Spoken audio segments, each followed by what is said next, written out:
જો નવોદયની અંદર ખૂબ જ અગત્યનો પ્રશ્ન છે આ.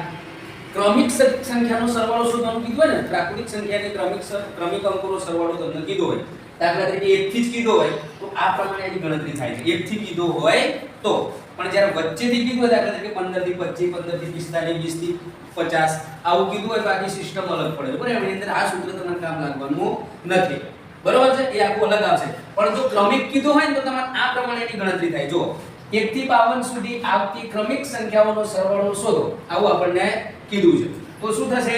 તો કે 1 થી 52 માં કુલ 52 સંખ્યાઓ આવે. કેટલી આવે? 52. એટલે કે n બરાબર 52 થાય. ક્રમિક સંખ્યાઓનો સરવાળો શોધવાનું સૂત્ર, ક્રમિક એટલે 1 થી હોવું જોઈએ, હા, તો જ આ સૂત્ર કામ લાગશે.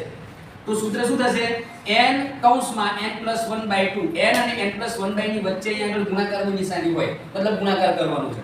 એટલે જો n એટલે 52 ગુણ્યા, મતલબ કૌંસમાં 52 + 1, કૌંસ અહીં આગળ આપણે પૂરો કરવાનો. 52 + 1 એટલે જો 52 ગુણ્યા 52 ને 1 53/2. હવે 52 ને 2 કરીશું આપણે એટલે જવાબ કેટલો આવશે? 26. કેટલો આવશે? 26. 26 દુની 52 એટલે 52/2 એટલે આગળ છેદું છે 26 આવશે અને 26 ગુણ્યા 53. 26 ગુણ્યા 53 કરીશું તો જવાબ આવશે આપણો 1378. કહેવાનો મતલબ 1 થી 52 સુધીનો આવતી ક્રમિક સંખ્યાનો સરવાળો કેટલો થાય? 1378. બોલો ખ્યાલ આવી ગયો? બરોબર. અને હવે પ્રેક્ટિસ કરજો અમુક સંખ્યાઓની, જાતે ખબર વધારે પડી જશે. ચલો.